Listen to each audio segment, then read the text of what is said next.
actividades que cada uno de ustedes viene aquí también a hacer reuniones, a contactarse con amigos, a buscar trabajo, a lo que fuera, y a abrirse 1 hora, 2, 3, 4, 5, vamos a estar varias horas aquí. No, 1 hora de tiempo en la agenda, les agradezco muchísimo, la verdad. ¿Quiénes estuvieron ayer? Para saber un poquito de ahí. Bien, bueno, cerca de la mitad. Doble gracias ahí que le hayan dedicado doble tiempo a la sesión. La intención de hoy, bueno, primero empiezo por presentarme porque puede haber algunos que no me conozcan. Mi nombre es Daniel Benchimol, yo trabajo en la industria del libro hace 25 años y hace 15 soy consultor, asesor del sector editorial en todo lo que tiene que ver con innovación. Y obviamente que desde los últimos 3 años el foco de la inteligencia artificial es el centro de mi labor cotidiana porque nos afecta en muchos focos, ¿no? Ayer la propuesta, para quienes pudieron estar, fue tratar de vendarnos los ojos, hacer de cuenta de que no había nada malo detrás de esto y conocer las herramientas de primera plana. Que me parece que es un ejercicio, lo insistí mucho ayer, es un ejercicio interesante que tienen que hacer. De descubrir las herramientas y de empezar a verlas y ver las capacidades que tienen de crear textos, de crear imágenes, de colaborarnos en muchos aspectos y luego emitir un juicio de valor sobre esto y luego tomar posición y luego decir aquí sí y aquí no. Hoy va a ser una conferencia, una charla que a mí especialmente me agrada mucho más porque va a ser un poco más conceptual, un poco más teórica, va a ser más incómoda. Nos vamos a meter ahora sí en los problemas concretos que trae todo esto, algunos interrogantes, muchos interrogantes más que respuestas, pero para entender realmente cuál es el desafío que nos presenta la tecnología, más allá de ser una herramienta puntual que nos pueda ayudar productivamente en muchos aspectos. Antes de comenzar, bueno, agradecerles obviamente a la Fundación y a los organizadores de la feria por permitirme estar aquí. La feria sabemos que cumple 50 años. Ayer pensaba que cómo se hacían los libros hace 50 años. No estamos hablando de hace 3, 4 siglos, sino hace 50 años. Cambió radicalmente la forma de hacer los libros. Y pensamos que todo sigue más o menos igual y que solamente hubo cambios tecnológicos ahora en los últimos años. Realmente solamente la introducción de la computadora hizo que las cosas se hicieran completamente diferentes, ¿no? Entonces cambió mucho. Tengo el placer de formar hace 15 años parte de las jornadas profesionales, con lo cual me siento una cuota parte de esta historia de la Fundación y de la feria. Y también agradecerle a el MICA, a través del Ministerio de Cultura de la Nación, que siempre ha colaborado con las actividades que yo realizo, que sí está colaborando con muchas actividades, con gran parte del programa en esta edición, y a mi parte ha colaborado mucho con permitirme a mí compartir con ustedes algunas ideas, tanto en este espacio como en otros, permitiéndome también viajar al interior del país y contactarme con la realidad de editoriales y librerías y el sector en el interior del país. Así que agradecerles mucho también el apoyo de esta actividad. Bueno, vamos a comenzar. Vamos a comenzar primero con 2 spam y después ya sí comenzamos con la actividad. El primero es, quienes no estén apuntados a la newsletter, saben que desde hace 14, 15 años enviamos religiosamente todos los viernes una newsletter gratuita en donde tratamos de condensar la información que nos parece que es más relevante en los términos de cómo la innovación, la tecnología afecta a la industria del libro. Ahí van a encontrar informes del mercado del libro en los diferentes territorios, van a encontrar tendencias, van a encontrar análisis, todo lo que nos parece que es relevante lo difundimos ahí cada viernes religiosamente, excepto fin de año, Navidad y algo por el estilo, pero todos los viernes lo enviamos, proyecto451.com/newsletter se apuntan y bueno, obviamente que si no les gusta lo que reciben, se pueden dar de baja cuando quieran y si odian a alguien, también lo pueden invitar a que se suscriba. Y luego la Academia Proyecto 451, que es el espacio de formación que tenemos, en donde están todos los cursos y formaciones en estos temas, que justamente en mayo vamos a estar iniciando una nueva formación en inteligencia artificial completamente actualizada con las herramientas, muchas de las que ayer les pude mostrar. Vamos a empezar, yo les dije, es una charla un poquito teórica, conceptual, incómoda. Es una tecnología incómoda, para mí es la mejor definición. Incómoda, ¿por qué? Porque, por un lado, por lo menos a mí me sorprende enormemente que como seres humanos hayamos sido capaces de crear algo así, pero por otro lado nos incomoda saber que la tecnología tiene un alcance y que hace cosas muy humanas, que hace cosas que solamente eran exclusivamente humanas, como escribir, como leer, como muchas de las cosas que vamos a ver ahora, y eso nos incomoda, claramente nos incomoda. Entonces, lo que no era posible ayer, vamos a empezar con la imagen más incómoda de todas, porque si yo tengo que buscar una escena en la historia reciente que nos genere perturbación es esta. No sé si todos saben qué es esto. Pero esto es lo siguiente. Ayer yo les conté mucho sobre Claude, como probablemente el producto de inteligencia artificial más interesante que hay hoy y el número uno que yo los invitaría a que utilicen y a que aprendan a utilizar, por lo menos a día de hoy. La verdad, la semana que viene esto cambia, pero a día de hoy es un producto muy potente. Claude está llevado adelante por una empresa que es Anthropic.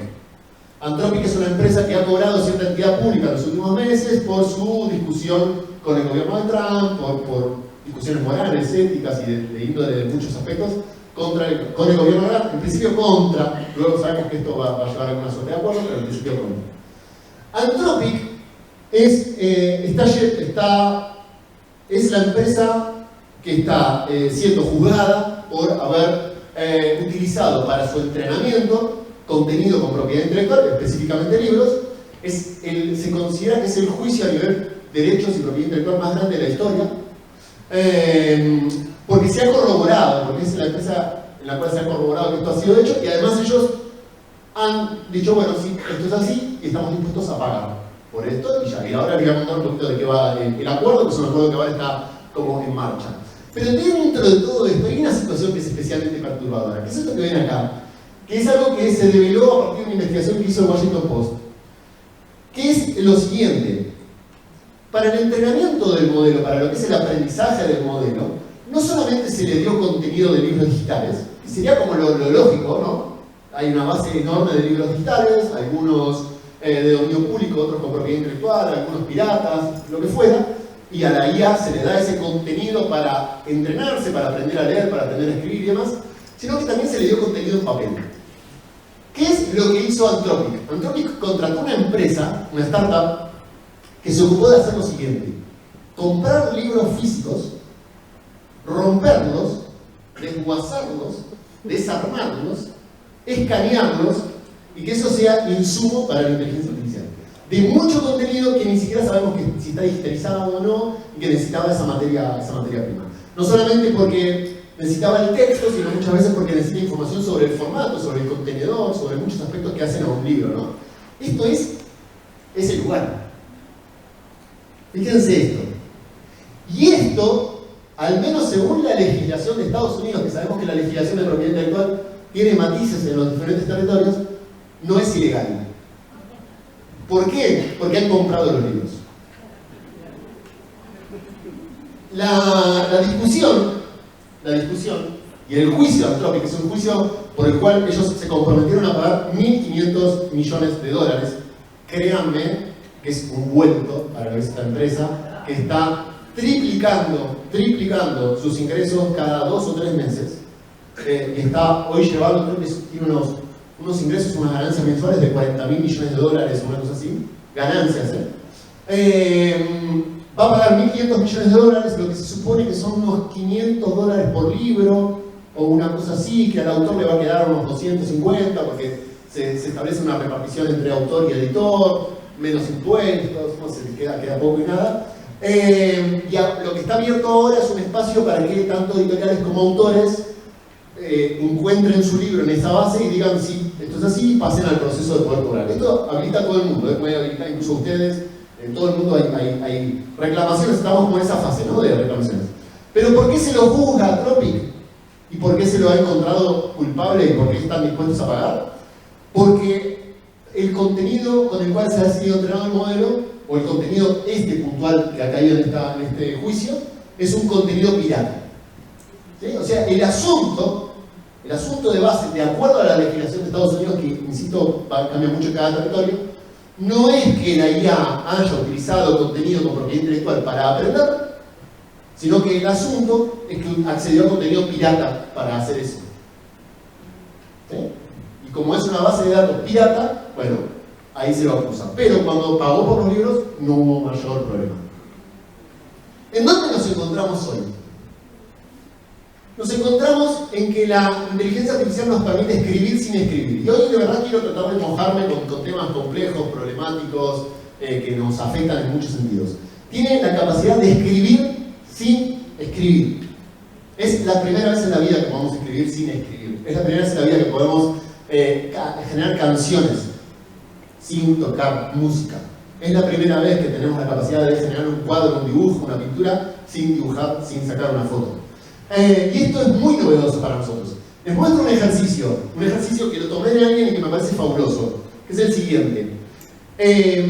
Cuando viajamos a la Luna, que se supone que en aquel momento la pisamos, aún quedan más dudas a partir de ahora.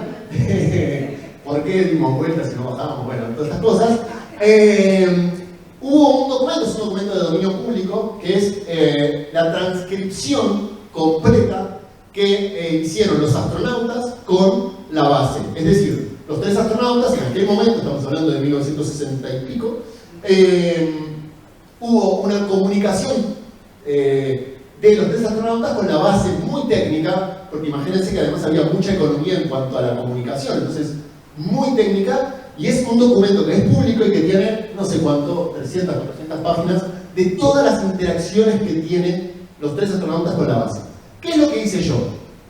Es un ejercicio que, insisto, lo tomé de alguien, pero me pareció una gran idea. Se lo di a una inteligencia, a un producto puntual que se llama Notebook, que ayer yo se los conté, es otra gran herramienta de inteligencia artificial, Notebook.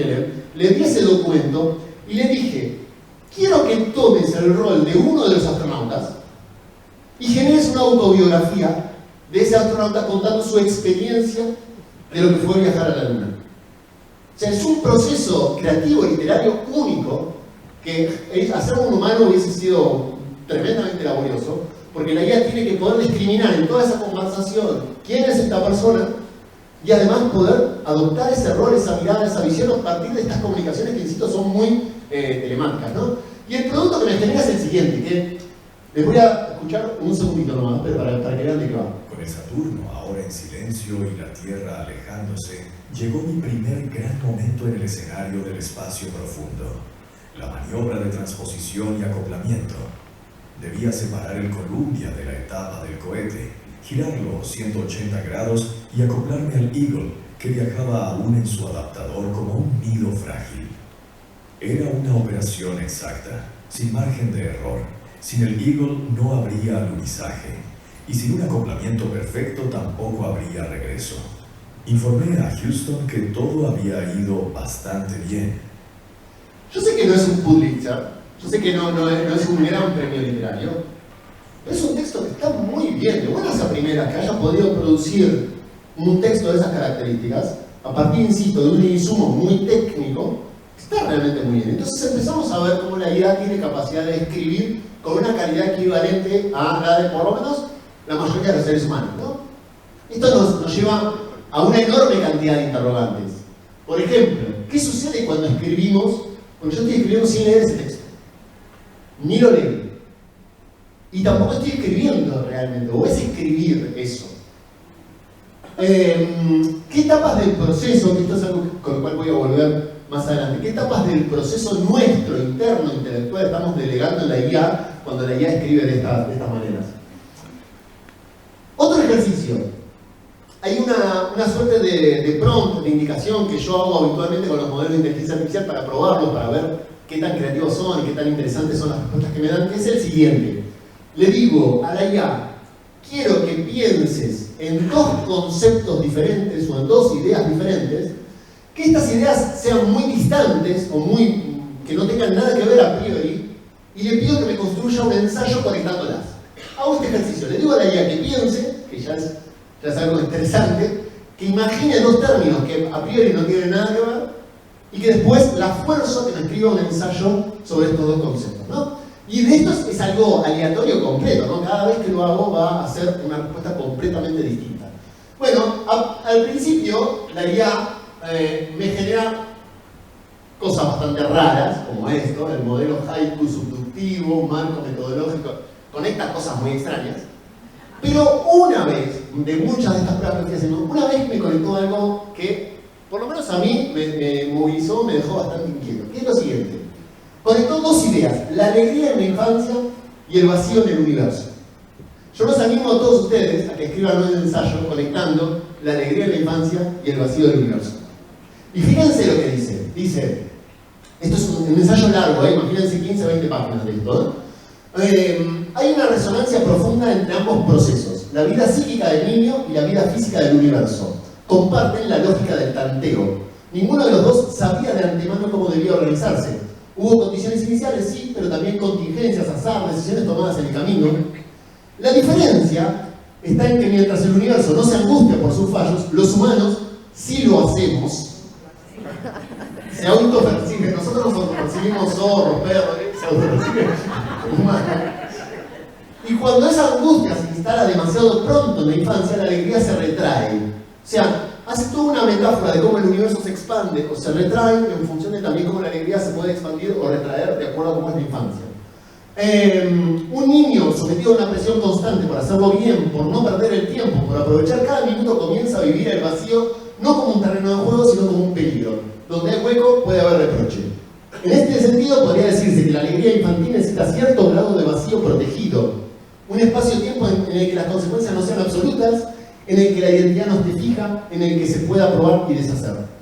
Sigue, es tremendo el nivel de texto que genera, y esto nos lleva a varias cuestiones. Una de las más incómodas es que justamente la IA, este juego que les decía recién, el que se autopercibe, la IA, por lo menos a partir del texto, también tiene algún grado de, no sé si llamarlo conciencia, porque no es conciencia, pero sí se entiende a sí misma. Es muy interesante porque esto se lo escuché decir a un neurólogo, descubrimos con esto que la inteligencia nace desde el lenguaje. Que el propio lenguaje es inteligencia, porque la IA aquí no tiene otra cosa que el lenguaje. Y entonces, ¿a qué me refiero? Por ejemplo, ahí hay como varios ejemplos. Esta misma empresa que hablábamos recién, Anthropic, que es Cloud, se ocupa mucho por entender cómo funciona la inteligencia artificial. Es la única empresa que se ocupa no solo por hacer que la IA sea cada vez más capaz, sino que se preocupa por entender cómo funciona por dentro y hace muchos experimentos de este tipo. Y por ejemplo, entre estos experimentos hubo uno en el cual le decían primeramente a la IA, si resolvés bien estas tareas, o el modelo de IA que resuelva bien estas tareas, va a ser desactivado porque lo vamos a considerar muy peligroso. O sea, se le daba esta indicación inicial a la IA. ¿Y la IA qué hacía? Hacía mal las tareas. O sea, daba mal los resultados, los hacía adrede, equivocadamente, y nos genera todo un problema esto. Y cuando hablamos de capacidades, no solamente hablamos de capacidades textuales, sino hablamos de capacidades gráficas. Este ejemplo yo se los mostré ayer también. Esto es una novela gráfica hecha a partir de Crimen y Castigo, y en donde la IA, más allá de que yo le di una dirección estética a partir de un texto, de cómo quería que visualmente luzca, tiene la capacidad de crear esto, ¿no? O tiene la capacidad de crear esto. Digo, estoy yendo al terreno más incómodo, porque la inteligencia artificial nos aporta, hay como dos grandes universos de cuestiones que nos aporta. Por un lado nos aporta, y hablando de nuestra industria, ¿no? Nos aporta mucha productividad, nos permite quitar muchas tareas operativas, quitar tareas de presupuestos, de balances, de metadatos, hacer la posibilidad de generar muchas piezas de comunicación rápidamente, de idear, de proyectar, de analizar nuestro catálogo. Hay muchos lugares en donde agradecemos que exista una tecnología así cuando sabemos que los recursos en un proyecto editorial nunca sobran. Pero por otro lado también está esto. Es una IA que puede generar contenido equivalente al que podemos producir editorialmente. ChatGPT o GPT antes de ayer. Es la última versión o el modelo más avanzado que tenemos hoy de generación de imágenes. Y no es solamente generación de imágenes, sino generación de diseño editorial. O sea, esto es diseño editorial. Todo lo que ven acá es una página completa hecha con ChatGPT. Todo lo que ven acá son páginas. Esta es la historia argentina hecha en un estilo de Asterix. El foco del diseño, el tópico diseño, es un tópico que este año se va a desbloquear muy agresivamente. Ya empezaron a aparecer muchas cosas muy fuertes y las vamos a ver a lo largo del tiempo. Diseño me refiero en todos los aspectos, diseño de una página web, diseño de un proyecto editorial, diseño conceptual, diseño en todos los aspectos de la vida va a tener un impacto muy, muy profundo. Y aquí traigo un ejemplo que también lo mostré ayer, este ejemplo, que es muy incómodo porque nos lleva a interrogarnos desde muchos lugares, que es el siguiente. Esta ilustración, esta imagen, es una imagen que yo tomé de internet. Me tomé el atrevimiento de buscar con Google, encontré esta imagen y me la llevé. No sé si tiene derechos o no, no sé si la persona que lo dibujó lo publicó y ya, espero que no esté aquí en la sala, lo publicó y ya, y no le preocupaba demasiado. o si realmente tiene derechos, pero estaba ahí visibilizándose en internet y no debería, no lo sé. Pero copié, pegué. Y me lo llevé a una herramienta que es FreePic, que es la otra herramienta que les mostré ayer, que es a día de hoy la suite más interesante para la generación de imágenes o videos con inteligencia artificial. Y a partir de acá, con un entorno en particular que tiene FreePic, que me permite generar rápidamente multiplicidad de imágenes, empecé a generar muchas situaciones del mismo personaje, conservando la estética y teniendo constancia de todos los elementos gráficos y estéticos de la imagen, ¿no? Y pude hacer que la misma nena esté jugando el fútbol, festejando su cumpleaños, celebrando que anotó un gol o lo que fuera, en instantes de segundos. ¿Por qué traigo esto? Porque hay como muchos problemas. Por un lado es con lo que empecé la charla, ¿no? Las empresas se han tomado contenido con propiedad intelectual para entrenar sus modelos. Y hoy nos ofrecen una herramienta que tiene múltiples capacidades. Pero por otro, creo que más problemática aún, somos los usuarios, las personas que a conciencia o sin conciencia usamos la tecnología y le vertemos contenidos, imágenes, textos, audios o lo que fuera, y usamos la tecnología para generar contenido. Aquí, fíjense, hasta animación generó. Aquí, ¿quién tiene la culpa? ¿Quién tiene la culpa? ¿La IA que me permite, que me posibilita hacer esto? ¿La herramienta que intermedia y no me impide hacerlo o no me pregunta demasiado para hacerlo?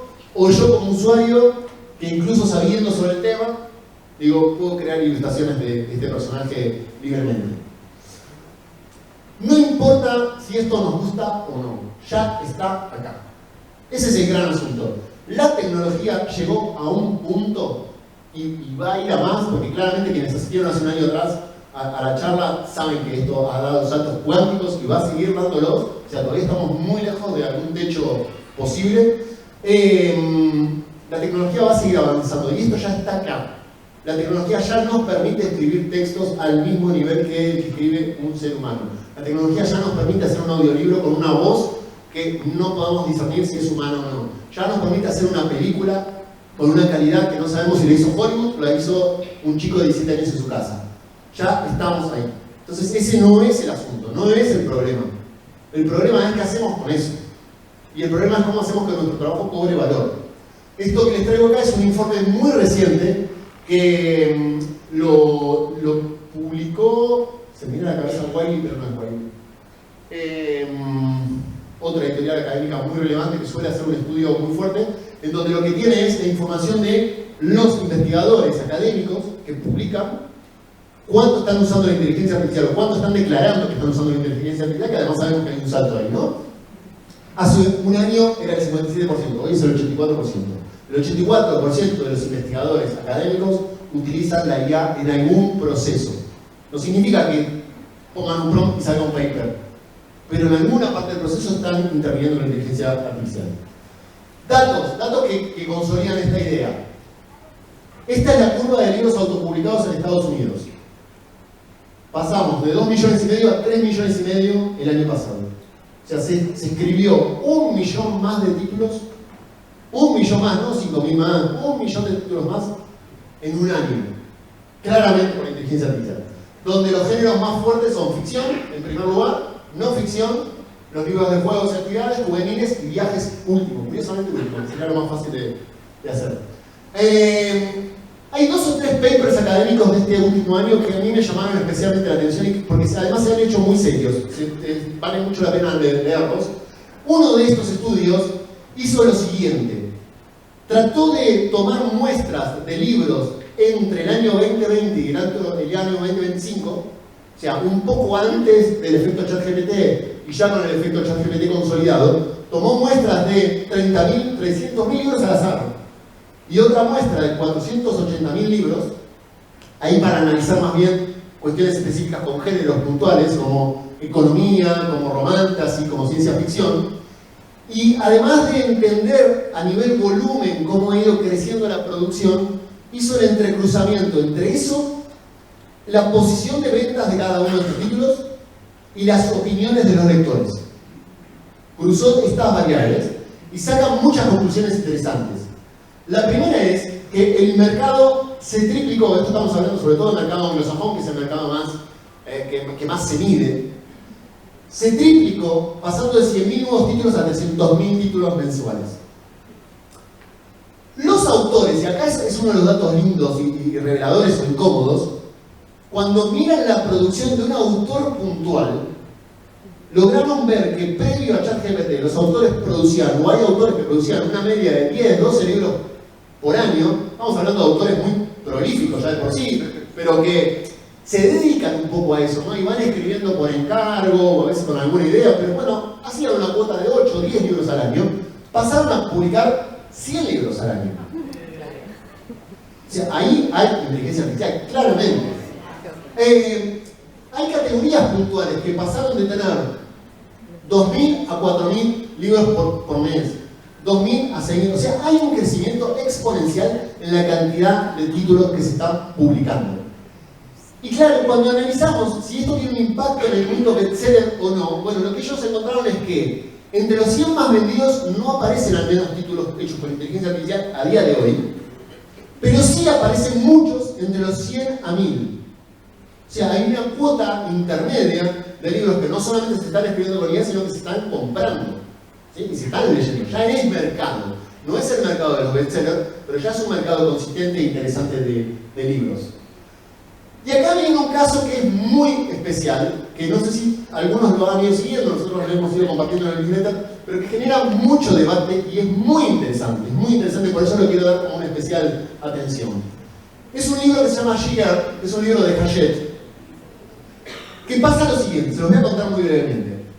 El libro es un libro autopublicado, es un libro que lo ha publicado una autora sin agente, ha tenido como cierto alcance, cierta masividad, probablemente ella lo ha logrado difundir en redes, canales y demás. A partir de esto, lo toma o lo compra o lo adquiere una editorial pequeña e independiente de Reino Unido, lo edita, lo produce, lo distribuye, lo vende, el libro funciona comercialmente relativamente bien, entonces Hachette adquiere los derechos, nuevamente lo edita, ajusta, trabaja y demás, lo publica en Reino Unido y luego hace el anuncio de lanzamiento en Estados Unidos. Es un libro potente. ¿Qué pasa? Sale un artículo en el New York Times, un artículo destacado, muy potente en el New York Times, diciendo que este libro ha sido escrito con inteligencia artificial. Esto días antes de que el libro se publicara. ¿Qué hace Hachette? Automáticamente lo saca del mercado. Automáticamente lo da de baja, casi que no da situación de posibilidad. Y nos genera una enorme cantidad de preguntas, ¿no? Porque, primero, ¿cuál es el porcentaje de uso que invalida que un texto o contenido con IA pueda o no pueda publicarse?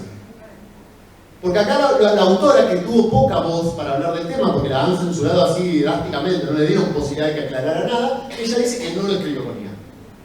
Y que en todo caso hubo algún editor o algún proceso o alguien que utilizó la IA para mejorar sus textos o algo por el estilo. ¿Y cuál sería ese porcentaje? ¿Qué convalidamos como un texto escrito con IA? ¿Los detectores con IA son confiables? Bueno, ya les digo que no.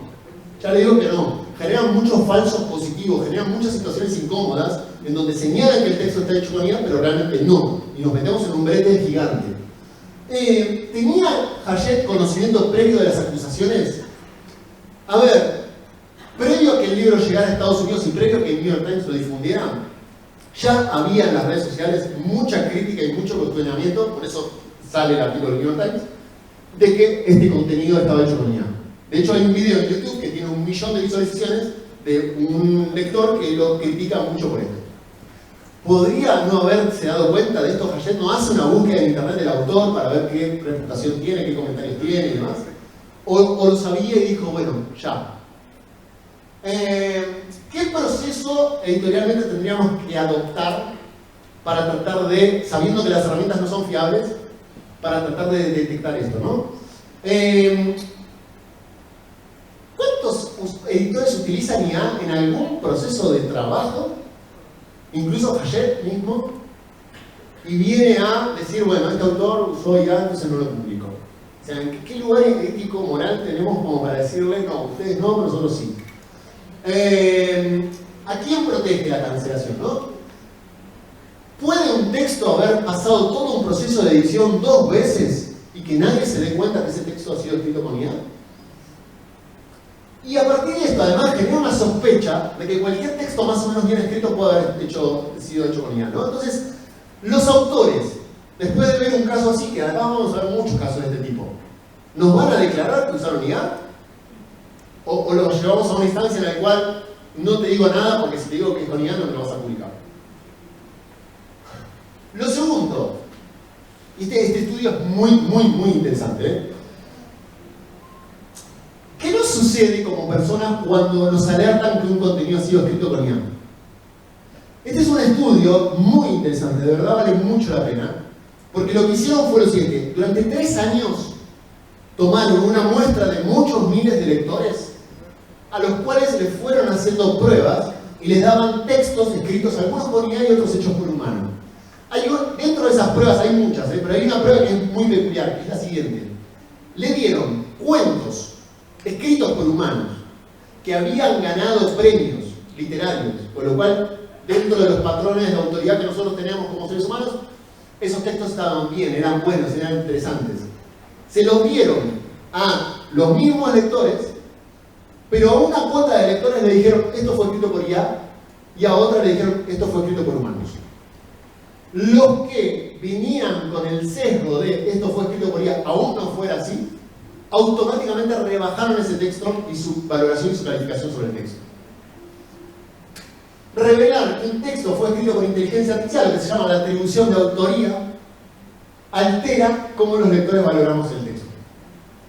No sé si esto va a ser persistente, si durante el tiempo esto irá bajando, si nos iremos acostumbrando, pero hoy es así. Y esto afecta a la transparencia del autor al momento de entregarnos el texto, afecta a la transparencia de nosotros como editoriales, que si usamos la IA para algo no lo vamos a querer decir porque el lector claramente no quiere leer IA. Es raro que no queramos. Yo les mostré los textos de antes. Los textos de antes estaban muy bien. Yo ayer hice esta metáfora, que me parece que es una muy buena metáfora, que es la siguiente. Ahora, sí, finalmente dimos la vuelta a la luna, por lo menos tenemos una prueba un poco más fehaciente. Y no sé si todos han más o menos seguido el viaje, pero realmente estuvimos implicados, ¿no? Más allá de que alguno lo habrá seguido minuto a minuto y habrá visto los vivos, otro no, pero estuvimos implicados, estuvimos preocupados, queríamos que todo saliera bien, que llegaran bien los astronautas, que la operación saliera bien, nos emocionó ver la foto de la Tierra por detrás de la Luna, había cosas interesantes. ¿Por qué? Porque le hicieron humanos. Durante todos estos últimos años estuvimos mandando naves espaciales con robots y nadie se preocupó por este muchacho.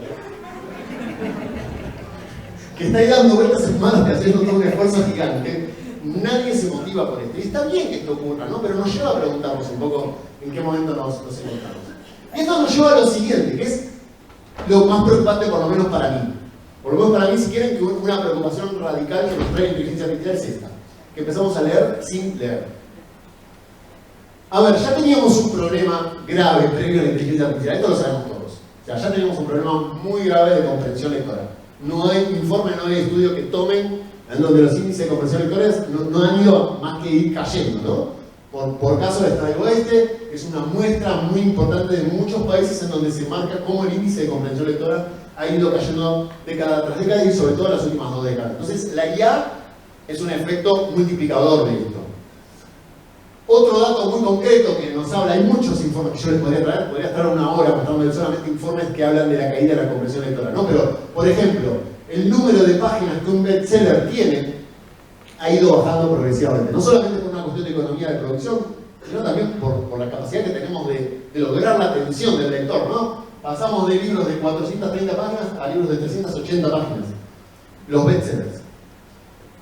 Ahora, ¿qué pasa, no? Porque quien lee con inteligencia artificial, aún leyendo, muchas veces no va a llegar al original de la obra. Vamos a empezar a acostumbrarnos a no leer originales.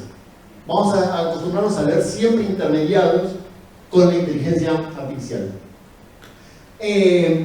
Claramente, digo, no me quiero poner filosófico, ni histórico, ni nada, pero desde que el hombre es hombre, la mujer es mujer, y hemos aprendido a leer y a escribir, las tecnologías han ido haciendo que las condiciones cambien. Entonces, pensar que vamos a seguir escribiendo o leyendo de la misma manera, con un cambio tan disruptivo, claramente cambia. Leer va a ser cada vez más, leer versiones reescritas, fragmentadas, comentadas, transformadas, adaptadas. Y nos obliga, esto nos lleva a otra enorme cantidad de preguntas, ¿no? ¿Qué es lo que valoramos de leer? ¿Qué es lo que valoramos de leer? ¿O qué es lo que vamos a valorar de leer? La historia, la forma en la que está contada, el autor, el conocimiento. Hay un artículo del CEO, porque los estoy citando mucho, el CEO de Anthropic, tiene varios ensayos académicos muy buenos, y hay uno en particular en donde habla o trata de plantear la hipótesis de qué nos va a suceder como sociedad si cada uno de nosotros tiene un premio Nobel a su lado. Porque en definitiva de lo que se trata es de tener una tecnología que no ha parado de crecer y que tiene una capacidad y un conocimiento único. ¿Qué pasa cuando todos los seres humanos de pronto tenemos acceso a ese conocimiento a tan bajo costo y con tantas posibilidades? Esto que les muestro acá, para que tengamos una idea, hay muchos, yo ya lo comentaba un poco, hay muchas formas de evaluar las capacidades que tiene la inteligencia artificial, hay muchos benchmarks que se le van haciendo. Uno de estos es el que se llama GPQ-8 Diamond, que es un test específico de ciencias duras, de física, química, se los hace de todas, pero en este es específico de esto, que en principio solo personas con un nivel postdoctoral en esa disciplina podrían llegar a resolver de una forma correcta. Este es el nivel de experto humano, digamos. Un experto postdoctorado en química, sometiéndose a exámenes muy complejos, no estamos hablando de un típico multiple choice, estamos hablando de un examen que puede someter a una persona a estar trabajando sobre un problema durante una semana, de ese rigor de problemas. Un 70% de estos expertos los puede resolver. La IA empezó en abril de 2023 pudiendo resolver cerca de un 40%, con lo cual hasta podría haber cierta aleatoriedad en resolverlo o no resolverlo, a hoy, un 98 o 97% de los problemas. O sea, esto, ¿qué pasa cuando todos tenemos esto al lado? Tiene mucho de positivo, pero tiene mucho de negativo. Así como, y tal vez esto ya lo han escuchado, pero me parece que es un concepto muy relevante. Así como la revolución industrial nos llevó a que tengamos que hacer gimnasios en todos lados para podernos mover, nos va a pasar algo parecido, tenemos que fomentar algo parecido. Gimnasios para la mente, porque el cerebro, esto también lo he leído y lo he escuchado de muchos neurólogos, el cerebro tiende a la pereza.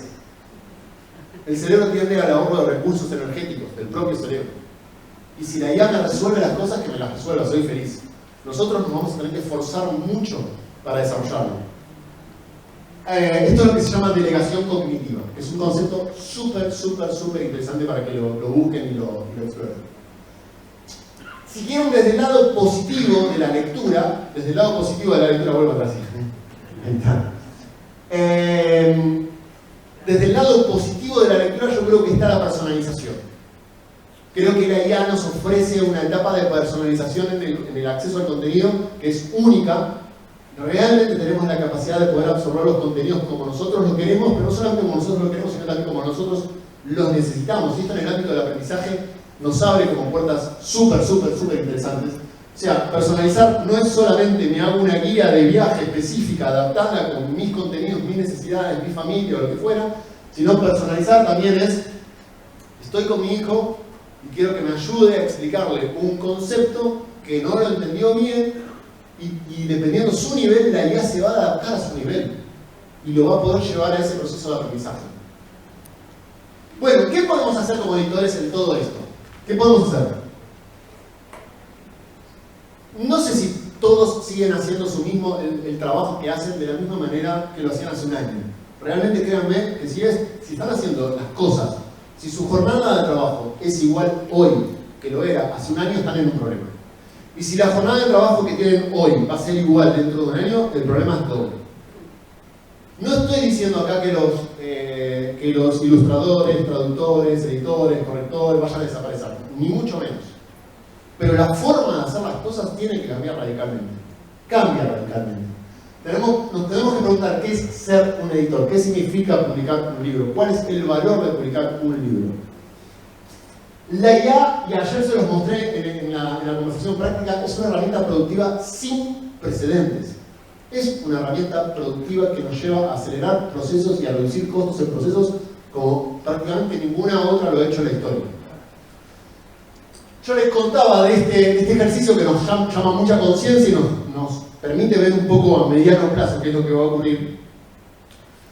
Dentro de estos benchmarks, OpenAI, la empresa detrás de ChatGPT, tiene un benchmark que lo que hace es, tomó 44 roles profesionales, 44 tipos de roles diferentes, abogados, contadores, psicólogos, 44 diferentes, desgranó cómo es el trabajo cotidiano de cada una de esas personas y trabaja para que la IA pueda hacer las tareas de por lo menos una manera equivalente a la que hacen estas personas. Esto para entender un poquito la línea de tiempo. Y la línea de tiempo nos lleva a que GPT 5.2, el modelo que ChatGPT tenía más avanzado en octubre del año pasado, hacía el 50% de estas tareas bien. ¿Cómo se hace esto? Bueno, lo que se hace es someterlo a un jurado humano, que recibe las tareas resueltas. Cuando me hablo de tareas, hablo de todo lo que hacemos nosotros en nuestra vida cotidiana. Balances, presupuestos, presentaciones, investigaciones en internet, textos, todo lo que hacemos con una computadora habitualmente. Bueno, otras personas del otro lado reciben el trabajo hecho por la IA y el trabajo hecho por un humano.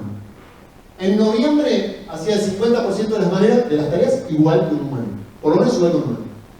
Hoy, un 80% de estos 44 roles profesionales. Todo, créanme, todo lo que puede hacerse con una computadora lo puede hacer una IA. Estamos en ese punto a día de hoy.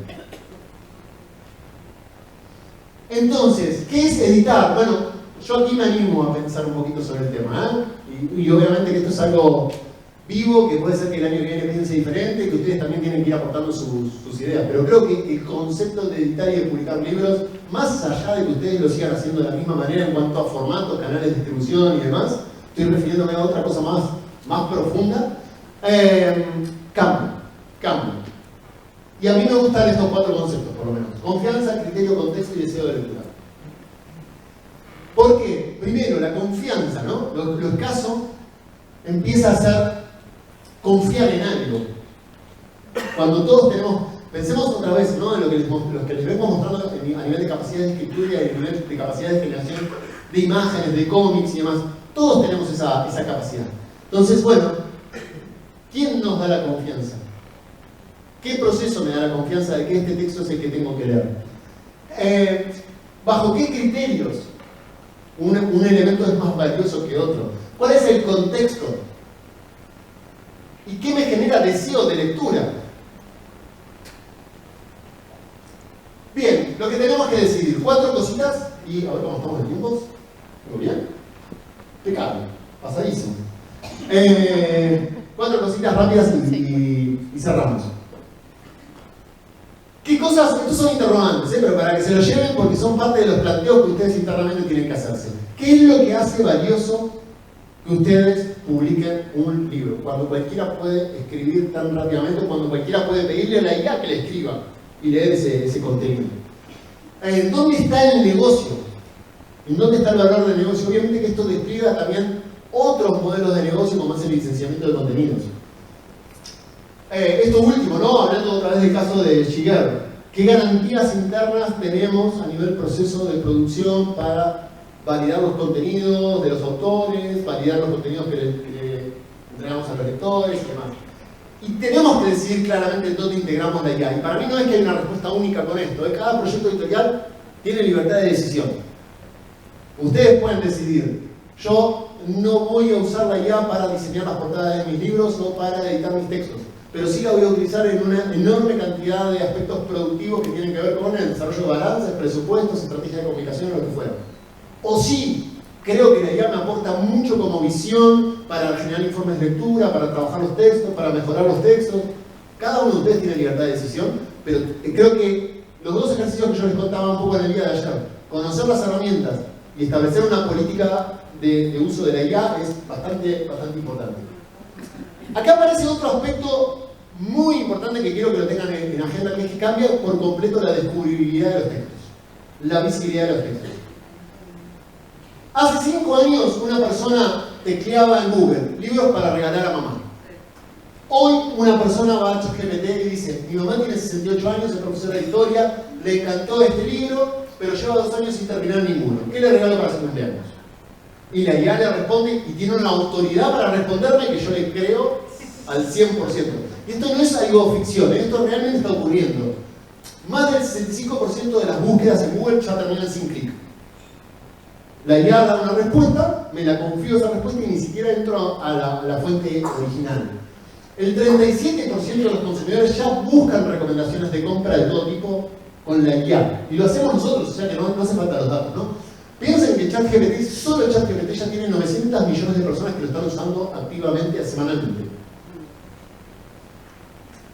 Hay otro problema más, ya estoy terminando, Hay otro problema más que, por lo menos un problema con el cual yo me sentí como muy impactado y leí un ensayo espectacular sobre el tema y quiero ver si a ustedes también les empatiza, que es el asunto de la productividad. La IA, como toda transformación tecnológica, trabaja a otro tiempo, que no es un tiempo humano. Y esto nos genera una fricción y una disrupción, por lo menos a mí, un dolor de cabeza importante. ¿A qué me refiero?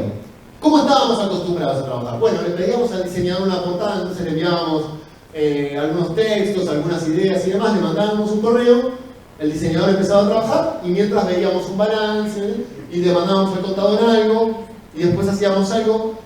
Pero el diseñador, hasta que me enviaba las primeras propuestas de etapas, tardaba un día, 2, 3, una semana, depende, y me enviaba y las miraba. Ahora es, le pido, me devuelve, le pido, me devuelve, le pido, me devuelve, le pido, me devuelve.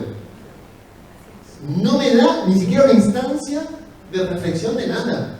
Y es tremendo trabajar y operar de esta manera. Es tremendo, o sea, disruptivamente para el cerebro es muy, muy, muy fuerte.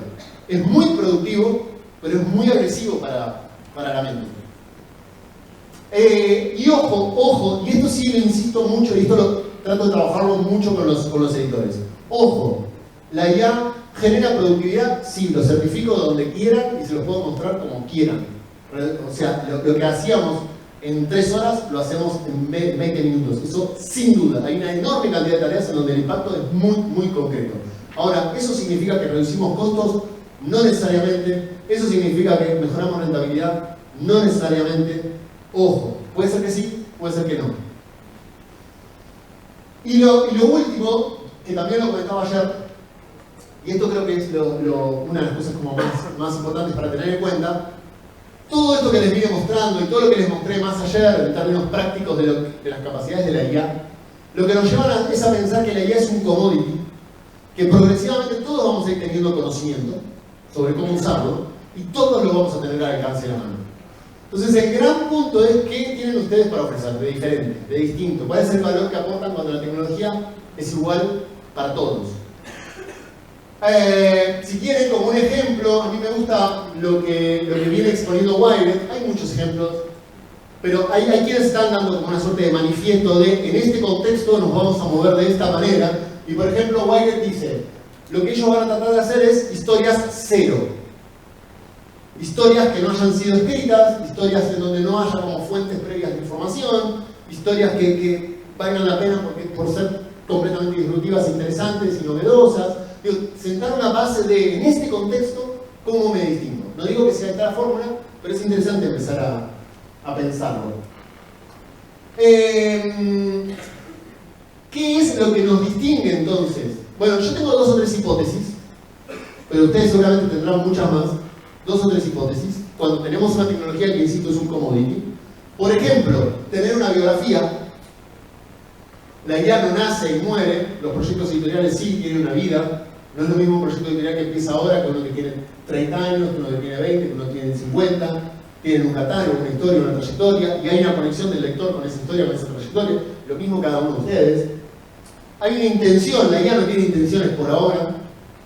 No tiene intenciones por ahora, pero ustedes sí tienen una intención de decir qué, cómo, de qué manera. Bueno, y eso también hace a un valor diferente en lo que hace. Y lo que sí les invito como para que busquen, porque me pareció especialmente interesante también, es un informe de McKinsey de este año, digo, para pensar cuál es el valor de lo que hacemos. Lo que han hecho es lo siguiente, comparar muchos productos culturales diferentes, llámese desde redes sociales, hasta el cine, hasta Netflix, hasta libros, hasta lo que fuera, y comparar qué es lo que los hace distintos, diferentes en frente a los consumidores. Y algo que detectaron es el nivel de foco, atención que tienen algunos productos culturales por sobre otros. Y el libro en particular, el libro y lo otro que destacan son las obras de teatro, nos generan como seres humanos un foco y una atención únicas, totalmente distintas del que nos genera el resto de los productos. De hecho, el resto de los productos, como las plataformas en redes sociales, amarían tener un nivel de foco, atención que tenemos nosotros cuando nos ponemos a leer un libro, cuando lo logramos hacerlo.